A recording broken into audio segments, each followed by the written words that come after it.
ವಾಕ್ಯ ಹೇಳ್ತದೆ, ಇಬ್ಬರು ಮೂವರು ಸೇರಿ ನನ್ನ ನಾಮದಲ್ಲಿ ಬಂದ್ರೆ ನಾನು ಅರ್ತೀನಿ ಆಗಿಲ್ಲ. ಈ ಇಬ್ಬರು ಮೂವರು ಯಾರಾಗಿರ್ಬೇಕು? ಎಲ್ಲ ಸುಳ್ಳುವರಾಗಿರ್ಬೇಕು. ನಾನು ಹೇಳ್ತೇನೆ, ಅವರು ಸ್ನೇಹಿತರಾಗಿರ್ಬೇಕು. ಅಲ್ಲೆಲ್ಲೂಯ್ಯ.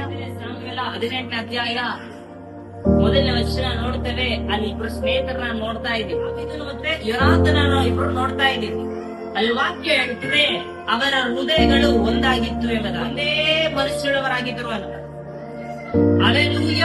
ಹಾಗಾಗಿ ನೀನು ಇಬ್ಬರು ಮೂವರು ಸೇರುವಾಗ ನಿನ್ನ ಹಾಗೆ ಒಂದೇ ಮನಸ್ಸುಳ್ಳವರಾಗಿದ್ರೆ ಅಲ್ಲಿ ದೇವರ ಬರುವವನಾಗಿದ್ದಾರೆ.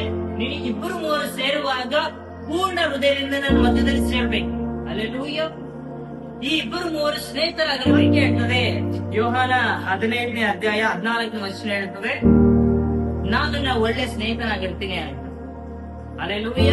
ದೇವರ ವಾಕ್ಯ ಹೇಳ್ತದೆ, ನಾನು ಇನ್ನ ಮೇಲೆ ನನ್ನ ಆಳುಗಳಾಗಿ ಅಲ್ಲ, ನಾನು ನಿಮ್ಮ ಸಂಗಡ ಒಬ್ಬ ಸ್ನೇಹಿತನಾಗಿ ಇರ್ತೀನಿ ಎಂಬುದಾಗಿ.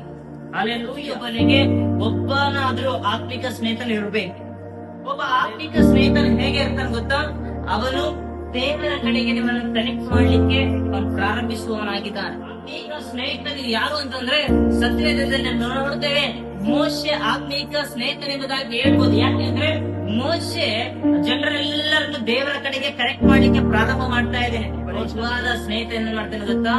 ದೇವರಿಗೆ ಕನೆಕ್ಟ್ ಮಾಡ್ತಾನೆ. ನಿಜವಾದ ಸ್ನೇಹಿತನು ಆತ್ಮೀಕದಲ್ಲಿ ಬಿದ್ದಂತವನನ್ನು ಎಬ್ಬಿಸಲಿಕ್ಕೆ ಪ್ರಾರಂಭ ಮಾಡ್ತಾನೆ. ಇವತ್ತು ನಿಜವಾದ ಸ್ನೇಹಿತನು ನೀನು ಆರಾಧಿಸುವ ದೇವರು ಅವನಿಗೆ ಹೆಚ್ಚಿನವನೆಂಬುದಾಗಿ ಹೇಳುವ ವ್ಯಕ್ತಿ ಆಗಿರ್ತಾನೆ. ನಿಮಗೆ ಆತ್ಮೀಕವಾಗಿ ಕನೆಕ್ಟ್ ಆಗುವ ವ್ಯಕ್ತಿಗಳು ಇದ್ರೆ ನೀವೇ ಧನ್ಯ.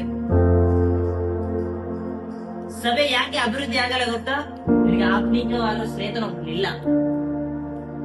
ಯಾಕೆಂದ್ರೆ ನೀನು ಆತ್ಮಿಕದಲ್ಲಿ ಬಿದ್ರೆ ನೀನು ಎಬ್ಬಿಸ್ಲಿಕ್ಕೆ ಒಬ್ಬನು ಬೇಕು.